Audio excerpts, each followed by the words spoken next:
Some of the headlines out of Chicago this morning. You've got the ongoing questions of violent crime. Chicago police appealed to the public for help after a 12-year-old boy was fatally shot in Inglewood. It's a headline out of the Chicago Sun-Times. 2 men injured after a shooting inside Walgreens in Old Town, police say. 2 men in critical condition after a South Lawndale shooting. 3 armed robberies reported within 30 minutes overnight. 13-year-old boy, according to the Chicago Tribune, wounded in a Friday night shooting in Grand Boulevard neighborhood. Man killed in Inglewood shooting. And here's another headline. Woman fatally shoots knife-wielding man in Morgan Park. And the Sun-Times reporting that shooting happening with a 41-year-old man who the woman knew approached her with a knife inside her home. And she pulled a gun out and shot the man 4 times in the torso. So that's another story of crime in Chicago. I connected with William Kelly. He, of course, is a reporter out of Chicago, where he shared his thoughts on what exactly is going on in the city of Chicago when it comes to violent crime. But we also talk about the ongoing migrant situation, where you've got the base camp tents being protested by locals in that region, where they're setting up a base camp. Here's William Kelly. Well, God bless you, Greg. Thank you for having me. You're right. I mean, violent crime and migrant crisis. These are the two things that Chicago is known for around the world now. And, as not only as a reporter, but as someone who was born and raised in Chicago, it breaks my heart because I always thought of Chicago as a world-class city, if not the greatest city in the history of the world, growing up on the south side, not too far away from Morgan Park, where this woman over the weekend fatally shot a man who was attacking her with a knife. Well, what I think the reason why I think that particular story is relevant is because in the total absence of law and order, the total breakdown of law and order, you're going to see more and more citizens defending themselves. They consider, we grew up believing that the police were the first responders, right? And God bless them. I grew up in a cop neighborhood, quote unquote. Whenever a police car would go by, I as a good little Irish Catholic, I would do the sign of the cross to pray for their safety and everyone else's, But the fact of the matter is that sadly, people have come to the conclusion that they are their own first responder. And what you're going to see, and I think that this Morgan Park shooting is a prime example of it, is more people arming and defending themselves. The only problem, some people would call that good news, right? Some police officers might actually call that good news. I've had more than a few police officers say, "Hey, Kelly, you're your own first responder. Don't ever forget that." Some people would consider that to be good news. What scares me, because as a reporter, I follow the issues, as I know you do, Greg, is that our governor, Pritzker, wants to disarm this woman. What if this woman did not have a gun? What if she followed her Democrat, her governor, Pritzker, and turned in her gun for a gift certificate or something at St. Sabina Church? She would have been the headline out of Morgan Park would be very different today. It would be a woman stabbed to death. I believe that people have the right to defend themselves, and I think that this woman, it'll be interesting to see how if she's charged, and if she's allowed to keep her gun, Greg. So William Kelly, again, a reporter out of Chicago, reacting to some of the headlines, including that headline that a woman fatally shot somebody who was approaching her in her home with a knife and shooting and killing that individual.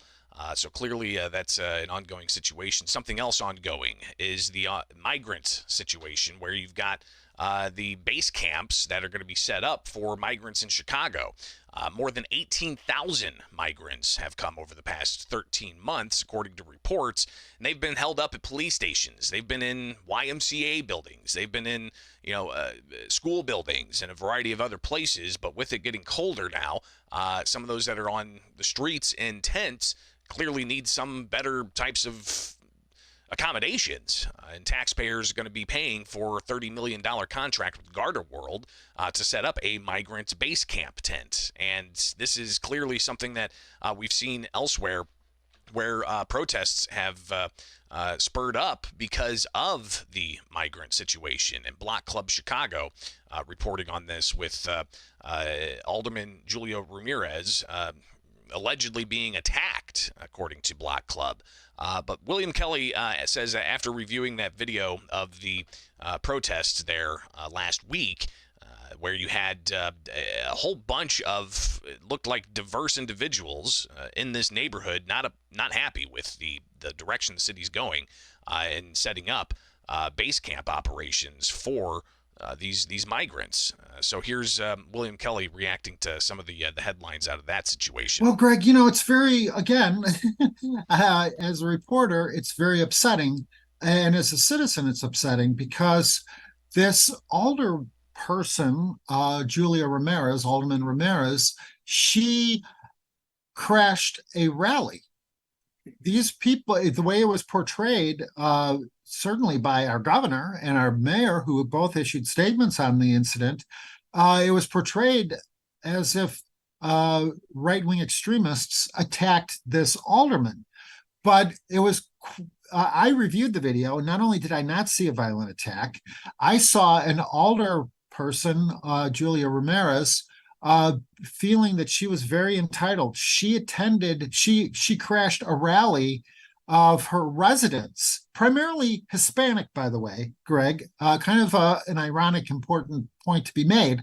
Her residents are not what you would typically refer to as right-wing extremists. They are primarily Hispanic, and they were protesting these base camps, Garda World multi-million-dollar tents that are being set up in the middle to house Venezuelan migrants in winter in Chicago. They do not want this in their ward. So when Alderman Ramirez showed up to speak, they shouted at her, and she accused them of attacking her. She accused them of committing a violence against her. This is sadly right out of Mayor Lightfoot's playbook, and I know it all too well. When I asked Mayor Lightfoot about violent crime in Chicago, multiple mass shootings per weekend. Okay, we're not just talking about a mass shooting. We're talking about multiple mass shootings per weekend. Mayor Lightfoot said that she had to revoke my media credential, and it's been in federal court ever since. And justice delayed is justice denied. I still don't have my media credential to this day. And now I see that this is the playbook that a lot of politicians are using against citizens, not only in Chicago, by the way, but you're going to see this as we get closer and closer to 2024. You're going to see this exact same playbook all over the United States of America, but especially in Illinois, because we're going to be hosting the Democrat National Convention.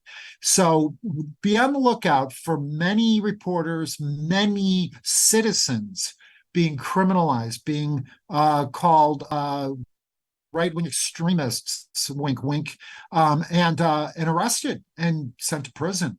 This, even a handful of years ago, Greg, I know it would have sounded crazy. I wouldn't have said this because I would have thought, oh my God, this is exactly what if I say this, it'll sound so crazy. But no, it is literally happening in the city of Chicago. Alderman Ramirez is accusing her own Hispanic residents, the people who voted for her, of being right-wing extremists and trying to get them charged with violent attacks against her. When the video shows the video. And this is why I video whenever I go and do any interviews with anybody. The camera is always rolling. You need that video as evidence to prove that there was no violence. There were only people asking questions, Greg. So, William Kelly again out of Chicago. We check in with him every week, and we'll continue doing that as the headlines churn out each and every weekend. So I appreciate him taking time with us here with Bishop on Air. I'm Greg Bishop. Follow me anywhere on X, Facebook, and YouTube. Like, subscribe, hit the notification bell. Stay connected because we've got this each and every weekday morning for you to stay plugged in with what's going on with the latest here with Bishop on Air. All right, coming up, we'll hear more about the migrant situation. State Senator Chapin Rose and Adam Niemerg sounding off on the continued costs of caring for migrants with taxpayer-subsidized health care.